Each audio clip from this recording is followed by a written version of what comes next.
액체 금속이 뭘까요? 그럼 고체 금속도 있다는 얘기인데 이게 어떤 차이가 있을지 이 부분에 대한 이야기를 좀 설명을 해주시죠. 뭐 기본적으로 액체하고 고체의 차이로서 출발할 수 있을 것 같은데요. 물질이 있으면은 왜 구성하는 원자들이 있지 않습니까? 그 원자의 배열상에 좀 차이가 있습니다.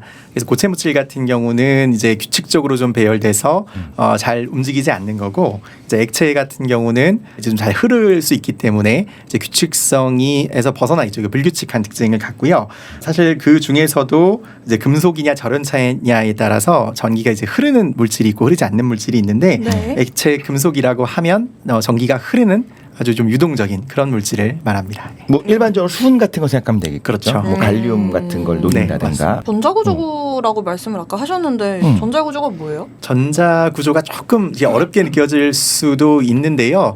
좀 비유로 말씀드리면 우리가 뭔가 진단을 하듯이 이제 고체를 연구하는 물리학자들 입장에서 이제 물질의 성질이 궁금하잖아요. 그래서 네. 그거를 이제 파악하려고 하는 도구 같은 것으로 이제 생각을 하셔도 되겠습니다. 그래서 에너지 운동량의 상관관계다 이렇게 말씀드릴 수 있는데, 결국은 이걸 바탕으로 예를 들어서 어떤 물질이 뭐 전기가 통할 거냐, 아니면은 빛이 투과할 거냐, 투명할 거냐, 이런 성질을 이제 설명할 수가 있는 거죠. 제가 이해한 거를 한번 여쭤볼게요. 맞는지 한번 말씀해 주시면 좋을 것 같아요. 일단 하나의 원자를 떼어내면 이게 전자가 있잖아요. 전자가 도는 데가 있고, 그럼 에너지가 정해져 있는데, 네. 문제는 다른 원자랑 옆에 붙어서 결합을 하게 되면 다른 원자에 있는 원자 핵이나 전자 때문에 영향을 받아서 얘네들이 가질 수 있는 에너지의 어떤 준위가 여러 개가 되게 되고, 맞아요. 네. 그런데 얘가 결정이 일정하게 되면 주변에 있는 이웃이 그나물의 그 밥인 거야.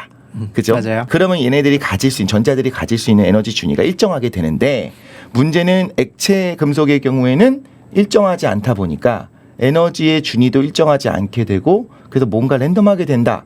그래서 지금까지 그거를 밝혀내는 게 어려웠다. 뭐 이렇게 생각하면 되는 걸까요? 아유, 설명 너무 잘해주시네요. 예, 정확히 맞는 얘기고요.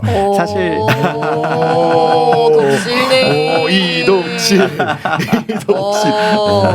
기본적으로 전자구조의 개념에 대해서도 잘 설명해 주셨고, 그다음에 이제 불규칙한 원자로 구성되면 그게 왜 명확하게 규정되지 않는지도 설명을 잘 해주신 거예요. 그래서 사실 이제 고체 물리학자들이 이 전자구조라는 것을 기술하는데 가장 기반이 되는 게 규칙성이거든요. 말씀하신 걸 그러면은 아주 수학적으로 풀기도 쉬워집니다. 네네. 그게 굉장히 중요한 요소인데, 규칙성이 없어지면 문제가 아주 어려워진다고 생각될 수 있는 컴퓨터를 사용해도요.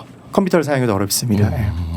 근데 이게 실험으로 뭐 밝혀지거나 막 그랬던 게 아니고 이론상으로만 알려져 있었다는 거죠? 액체 금속의 이럴 전자구조가. 거다라고. 예, 사실 컴퓨터를 사용해서 접근할 수도 있는데, 컴퓨터 사용의 한 가지 문제는 우리가 결과론적으로 나온 것들에 대해서 재해석을 해야 되고, 우리가 그 물리학적인 어떤 이 통찰 같은 것들을 좀 얻어내려면 사실 수학적으로 분석하는 게 굉장히 중요할 수 있는데, 뭘 넣어줘야 되니까. 그렇죠. 네.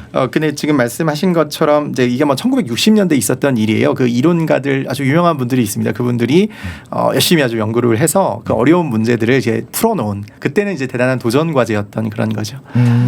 좀 뭐가 다를까요? 어떤 구조가 어쨌든 규칙적이니까 예. 이런 구조를 가질 거다라고 우리가 예측도 할 수 있고, 뭐 예. 밴드도 나타날 수 있고, 뭐 예. 반도체 같은 거 하면 밴드가 나타나잖아요. 네. 근데 액체 금속은 뭔가 특징적인 게 있나요? 혹시? 제가 두 가지만 특징으로서 말씀드릴 수 있을 것 같은데, 기본적으로 지금 말씀하신 그 밴드 구조가 사실은 자유전자의 경우는 이렇게 포물선 모양이다 이런 게 많이 알려져 있어요. 네네. 그러니까 뭐 포물선 모양으로 나오는 게 이제 규칙적으로 배열된 고체 금속에서는 일반적인 거다 이렇게 생각해도 되는데, 액체 금속의 경우에는 그 이제 무질서로 인해서 그게 포물선 모양이 이렇게 희한한 모양으로 휘어지는 희한한 형태가 나타납니다.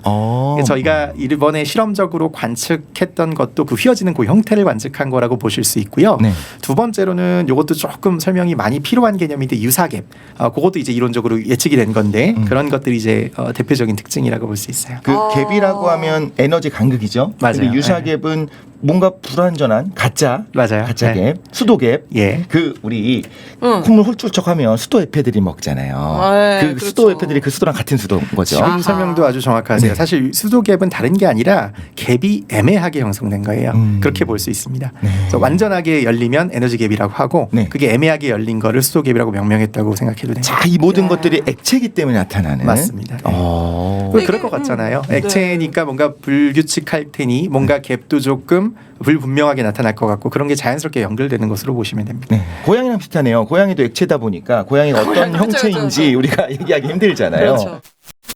이 연구 결과가 특히 의미 있는 게요. 이 연구를 통해서 고온 초전도 현상을 이해하는 실마리를 찾을 수 있다는 이야기를 또 들었습니다. 이 초전도 현상에 대한 설명을 좀 해주시면 좋을 것 같습니다. 뭐 초전도 현상은 우리가 그 물질들이 이 전기가 통하는 그런 물질들이 있는데 물질들 중에 그런데 이제 대부분 저항이라는 걸 갖고 있어요. 그 전자가 이동하다가 뭐 불순물과 만나거나 하면 이렇게 충돌을 하면서 열이 발생하기도 하고 뭐 그런 현상인데 초전도라는 현상이 되게 재미있는 게 전자들이 다발로 움직이면서 마치 전혀 저항이 없는 듯하게 거동하기 시작하는 그런 이제 현상을 말합니다. 그래서 저항이 없기 때문에 그 말인즉슨 열도 안 나고 전력 손실도 없으니까 인간에게 굉장히 유용한 현상이라고 볼 수 있겠죠. 오, 그게 발견된 거는 꽤 오래 전이었다면서요. 그렇죠. 그리고 제가 어렸을 때 뭐 초전도 현상 이런 것들이 이제 미래과학이라고 청소년을 위한 과학책 같은 거 보면 나오잖아요. 거기서는 굉장히 차갑게 만들어야 된다. 그래서 사실은 이거는 뭐 불가능하다. 상용화는 어렵다. 네. 뭐 상온 초전도체는 앞으로도 어쩌면 불가능할지도 모른다. 뭐 이런 것들을 제가 봤던 기억이 나요. 근데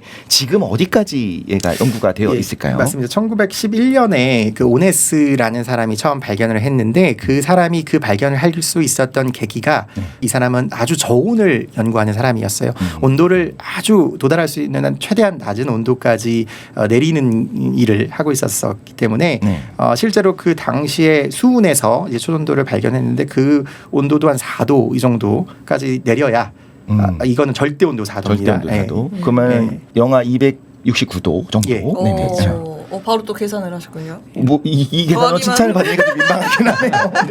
네. 그 이후에 사실은 초전도 현상이 처음에 발견되었을 때는 그 물리학적인 원리를 잘 몰랐는데 아마 1986년 정도 노벨상이 아마 그 주제로 수여된 걸로 알고 있어요. 그래서 뭐 초전도는 물리학적으로는 좀 정리가 된 이슈 같았습니다. 근데 그 이후에 다시 이슈가 좀 새롭게 나타나기 시작한 게 고온 초전도라고 해서 사실 아까 말씀드렸던 고 이론에 따르면 초전도 현상이 발생하는 온도가 아주 높기 어렵거든요. 뭐 영하 200도 이 정도는 전혀 기대할 수가 없었는데 최근 들어 뭐 영하 200도 정도에서 초전도 현상을 보이는 물질들이 속속들이 발견이 되고 있어서 그래서 이제 사람들이 이제 소위 고온 초전도라는 이슈를 관심을 두고 연구하게 되었고 최근에는 고압에서는 거의 상온에 가깝게도 초전도 온도가 발견됐습니다. 그래서 신기하네요. 소위 그 상온 초전도에 대한 기대감도 높아지고 있는 상태입니다. 압력이 또 영향을 준다는 것도 신기하고 예. 이야기에 속으면 안 되는 게 이제 고온이라고는 하지만 그게 한 영하 200도를 좀 넘어가는 그래서 뭐 액체 질소 같은 걸로 냉각이 가능한 정도가 되면 이제 고온 초전도로 고온이구나. 부른다는 거죠.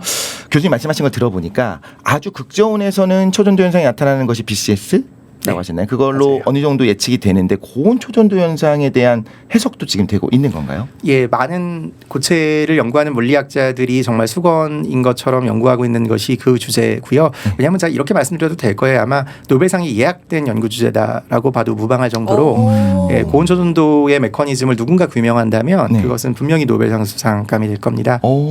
그런데 이번에 교수님 연구하신 그 연구 어쨌든 이게 불규칙한 결정 구조를 가지고 있는 금속의 경우에도 전자 구조가 어떻게 되는지를 이론적인 것들 실험으로 하셨잖아요.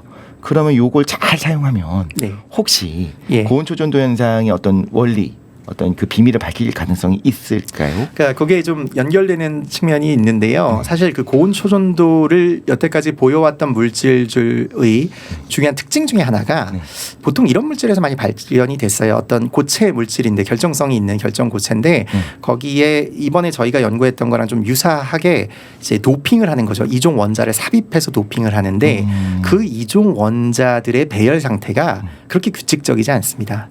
상당히 불규칙적으로 분포하거든요. 규칙적인 것 위에 불규칙적인 것들이 도핑이 돼 있는 상황. 네, 그래서 사실 고온 초전도체들이 방금 제가 구조적 특징을 말씀드렸는데 전자 구조의 유사갭을 보입니다. 근데 저희 연구 결과로 보면 이 무질서한 배열을 갖게 되면 유사갭이 나타나는 메커니즘을 밝힌 셈이니까 이 똑같은 메커니즘이 혹시 고온 초전도 물질에도 적용될 수 있지 않을까? 그런 기대를 해볼 수 있는 그런 겁니다. 그럼 노벨상 언제 받으시는 거죠? 아니 그건 아니고요. 그러니까 제일 가까우신 거 아닙니까? 2028년 정도 기대하면 될 것 같은 느낌이 제가.